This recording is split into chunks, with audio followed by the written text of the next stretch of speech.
Hello everyone, welcome to my channel. आज के इस वीडियो में हम बात करने वाले हैं आने वाली शिक्षक भर्तियों के बारे में, जो कि आने वाले कुछ दिनों में आपको देखने को मिलेंगी, या उन शिक्षक भर्तियों के बारे में जो ऑलरेडी आ चुकी हैं, जिनके फॉर्म भरे जा रहे हैं। जैसा कि मुझे पता है आप में से बहुत से लोग शिक्षक भर्ती का बहुत बेसब्री से इंतज़ार कर रहे हैं। सबके मन में सपना होगा कि मैं जल्द से जल्द शिक्षक बन जाऊं, अपने घर की जिम्मेदारियों को उठा सकूं। मुझे भी सेम आज के 2 साल पहले यही होता था कि कोई सी वैकेंसी आ जाए, किस वैकेंसी में फॉर्म भरूं और किसी तरह मेरा हो जाए। जैसा कि इस समय मैं केंद्रीय विद्यालय में शिक्षक हूं। इसके पहले मेरा बिहार जो TRE 1 हुआ था, वहाँ भी सिलेक्शन हुआ था। उसको मैंने रिजाइन करके बाद में और फिर मैंने केंद्रीय विद्यालय के अंदर ज्वाइन किया है। तो केंद्रीय विद्यालय की वैकेंसी तो इस साल आनी है, ये बात तय है। और ये आपको ज़्यादा इंतज़ार नहीं करना होगा, मार्च के लास्ट तक आपको इसका नोटिफिकेशन देखने को मिल जाएगा। इसकी पूरी संभावना है। KVS इस पे बहुत तेज़ी से काम कर रहा है। और जैसा कि पता है आपको, KVS में ट्रांसफ़र होते हैं, जून तक ट्रांसफ़र हो जाते हैं। तो उसके बाद शिक्षकों के पद खाली भी हो जाते हैं, क्योंकि बहुत से स्कूल में ऑलरेडी KVS में पद खाली हैं। मैं जिस विद्यालय में कार्यरत हूँ, वहाँ पे खुद काफ़ी पोस्टेज खाली हैं, जबकि 2023 में अच्छी खासी वैकेंसी निकली थी। उसके बाद भी केंद्रीय विद्यालय में सभी पोस्ट भरे नहीं गए हैं। वो कॉन्ट्रेक्चुअल टीचर पढ़ा रहे हैं। तो इसलिए KVS में एक अच्छी खासी वैकेंसी आपको, चाहे वो TGT हो, PGT हो, प्राइमरी हो, या अदर जो वैकेंसीज़ आती हैं, वो सारी वैकेंसी आपको देखने को मिलने वाली हैं। ठीक है। तो इस वीडियो में ना केवल KVS की बात नहीं करूँगा, आपका NVS हो गया, नवोदय विद्यालय, DSSB में तो वैकेंसी आना एकदम मस्ट है। क्योंकि आपको पता है कि पहले केंद्र में सरकार अलग थी, राज्य में सरकार अलग थी, तो बस एक ही बातें होती थी राज्य सरकार के द्वारा कि केंद्र सरकार या LG हमें अनुमति नहीं दे रहे हैं। पर अब ऐसा कुछ भी नहीं है। तो इसलिए अब वैकेंसी का रास्ता बिल्कुल साफ़ है और प्राइमरी में आपको वैकेंसी देखने को मिलने वाली है। TGT और PGT में DSSB से पिछले साल भी वैकेंसी निकली थी, जिसके फॉर्म फिल कराए गए हैं, बट अभी एग्ज़ाम नहीं हुआ है। और फिर दोबारा से अभी वैकेंसी फिर से आ गई TGT PGT की। जैसा आपको पता है कि PGT का फॉर्म अभी 14 तारीख लास्ट डेट थी अभी फिल करने का, लोगों ने फिल किया है। तो अब प्राइमरी की ही बारी है और प्राइमरी में वैकेंसी आनी है। और DSSB में भी इस बार अच्छी वैकेंसी आपको देखने को मिलेगी। सेम बात करें EMRS की, तो EMRS में भी आपका 85-100 वैकेंसीज लगभग आने वाली हैं। MP टेट के बारे में भी बात करेंगे।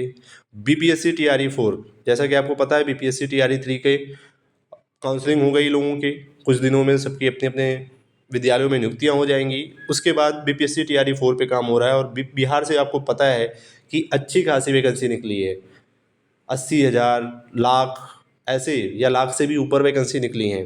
तो आपको एक अच्छा खासा सुनहरा मौका है। बात करें यूपी की भी, तो जैसा कि आपको पता है कि यूपी से ऑलरेडी 6 साल हो गए। 2018 में लास्ट वैकेंसी आई थी, 6 साल निकल चुके हैं, वैकेंसी नहीं आई है। ठीक है, सरकार कितना भी कह ले कि वैकेंसी पद खाली नहीं है, पर रियलिटी ये है कि पद खाली हैं और वैकेंसी उन्हें निकालना ही होगा। जैसा कि कोर्ट का भी आदेश है, जो 68,500 में से बची हुई सीटें हैं, उस पर जल्द से जल्द कोर्ट ने बोला है, आदेश दिया है कि इस पर आप भर्ती करिए। तो इस पे इनको भर्ती करना ही पड़ेगा। तो इसके लिए आप क्या करना है, आपको सबसे पहले कि सीटेट जिनका उत्तीर्ण हो गए हैं उनके लिए तो बहुत अच्छी बात है। और जिन्होंने सीटेट क्वालिफाई नहीं किया है अभी, तो वो जुलाई में होने वाले सीटेट को जल्द से जल्द पास कर लें। हालांकि आपके पास मौका था अभी जनवरी वाला पास करने का। तो सेंट्रल गवर्नमेंट के लिए, जैसे KVS हुआ, NVS हुआ, DSSB हुआ, इन सब के लिए सीटेट या EMRS हुआ, सीटेट की ज़रूरत है। वहीं अगर राज्य में जो भर्तियां निकलती हैं उसके लिए बात की जाए, तो वहाँ का टेट, जैसे यूपी का टेट, MP टेट, ठीक है, बिहार अपना कराता है बिहार टेट। तो इन सब में भी आप अगर पास हैं तो बहुत अच्छी बात है, नहीं है तो आने वाले दिनों में मेहनत करें आप और लग जाएं। और सबसे बड़ी बात क्या है कि आप लोग एकदम लास्ट में सोचते हैं जब वैकेंसी निकल जाएगी या मैं जब टेट का फॉर्म भर दूंगा तब मैं जो है क्या करना, तैयारी स्टार्ट करूंगा। ऐसा नहीं है, आपको आज से ही पढ़ना है। आप 2 ही घंटे पढ़ाई करें, पर अभी से लग जाएं।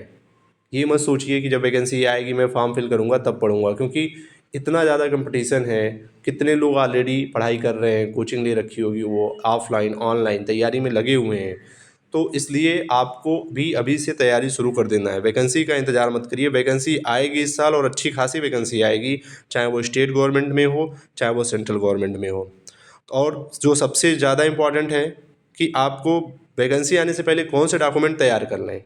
तो सबसे पहले मैंने बताया सीटेट और स्टेट गवर्नमेंट का जो टेट होता है वो तो मस्ट है, बिना उसके तो आप फॉर्म नहीं फिल कर सकते। तो इसको तो आप बनवा के मतलब इसको आप अपना क्लियर कर लिया तो अच्छी बात है, नहीं किया है तो उसकी तैयारी करिए और आने वाले जैसे ही वो टेट या सीटेट का फॉर्म आते हैं उसको फिल करिए और उसमें आप क्वालिफाई कर जाइए।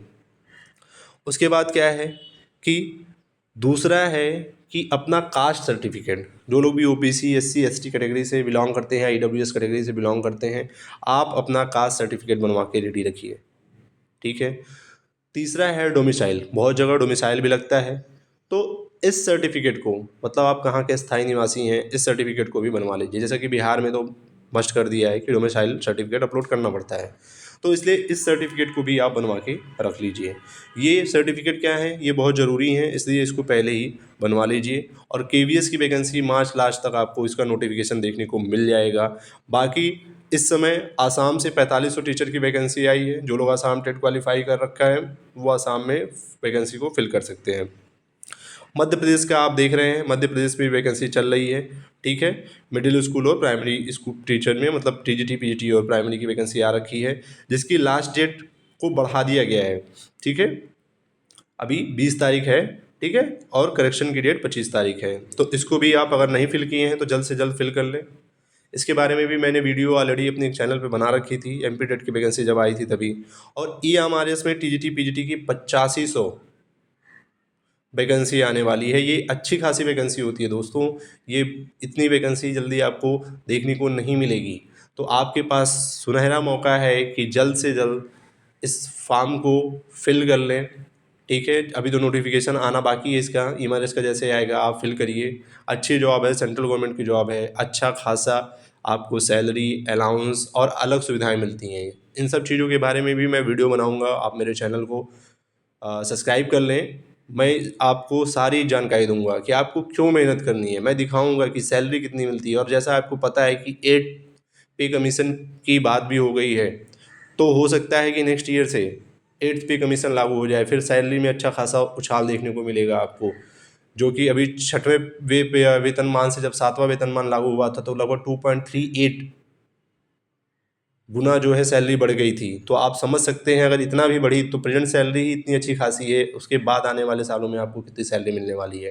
तो इसलिए क्योंकि सबसे ज़्यादा बड़ा मोटिवेशन आपको यहीं से आता है कि आप इकोनॉमिकली स्टेबल हो जाएंगे, ठीक है। क्योंकि मैं खुद जब तैयारी करता था दिमाग में तरह तरह की चीज़ें चलती रहती थी कि अगर नहीं हुआ कहीं तो क्या होगा, कैसे करेंगे, आगे क्या होगा, कब लगेगी जॉब। पर आपको इन सब चीज़ों को नहीं सोचना है, आपको बस एक सीट आपकी चाहिए, बस एक सीट से मतलब है आपको। इसलिए आप अपनी तैयारी को अभी से स्टार्ट कर दीजिए। बाकी तैयारी को कैसे करना है, कौन सी नोटबुक पढ़नी है, बाकी सारी हेल्प के लिए मैं अपने चैनल पे वीडियो बनाता रहूँगा। इसलिए अगर आपको मेरी जानकारी अच्छी लगी हो तो इस वीडियो को लाइक करें, मेरे चैनल को सब्सक्राइब करें और अधिक से अधिक अपने दोस्तों के साथ शेयर करें ताकि उन्हें भी सारी जानकारी मिल सके। धन्यवाद।